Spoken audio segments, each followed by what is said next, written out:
Praise lord. దేవుని పరిశుద్ధమైన నామమునకు మహిమ కలుగును గాక. ప్రభు నామమున మీ అందరికీ హృదయపూర్వక వందనాలు. ఈ ఉదయకాలము దేవుని వాక్యాన్ని విందాం. కీర్తనలు 84:10. నీ ఆవరణములో ఒక దినము గడుపుట 1000 దినముల కంటే శ్రేష్టము. ప్రేమైన వర్లరా, దేవుని మందిర ఆవరణము, దేవుని మందిర ఆవరణములో మరి ఒక్క దినము గడుపుట 1000 దినముల కంటే శ్రేష్టమని భక్తులు కోరాహు కుమారులు తెలియజేస్తున్నారు. ఎందుకంటే దేవుని యొక్క మందిరము వారి ప్రాణాలను కాపాడిందండి.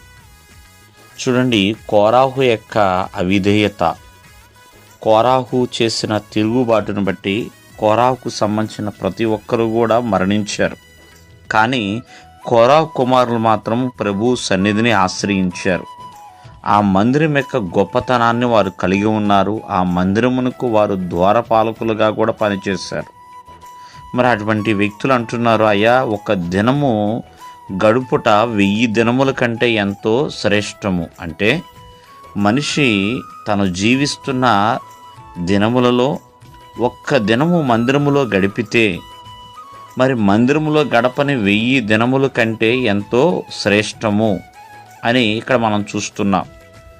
ఏంటి మందిరం యొక్క గొప్పతనం ఏముంది అంటే, దేవుడు సెలవిస్తున్నాడు, నా మందిరములో చేసిన ప్రతి ప్రార్థన నేను వింటానని.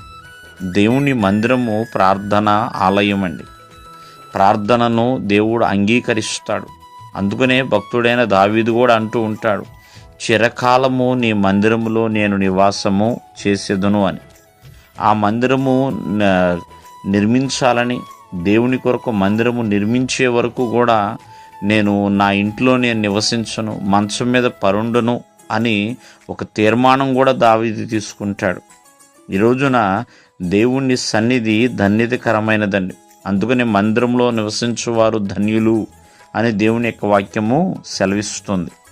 మందిరం యొక్క గొప్పతనము మరి ఎంతో ఎంతో ఉన్నతమైనదండి.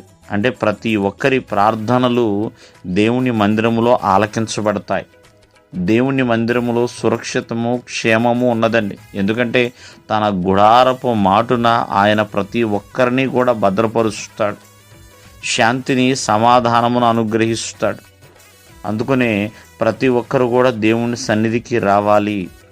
దేవుని మందిరమునొద్ద మనము నివాసము చేసేవారిగా ఉండాలి. ఒక్క దినము గడుపుట ఎంతో శ్రేష్టము అని భక్తుడు తెలియజేస్తున్నాడు. ఏ రోజు కూడా దేవుని మందిరమును విడిచిపెట్టే సాహసం చేయకూడదండి. దేవుని మందిరములో మనము నివాసం చేయాలి. మన పితరులు మరి చక్కగా ఆ మందిర సహవాసాన్ని కలిగి ఉన్నారు.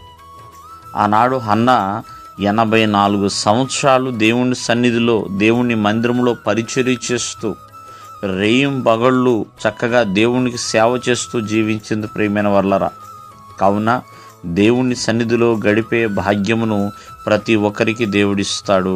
దేవుడు మిమ్మల్ని ఆశీర్వదించును గాక. ఆమేన్.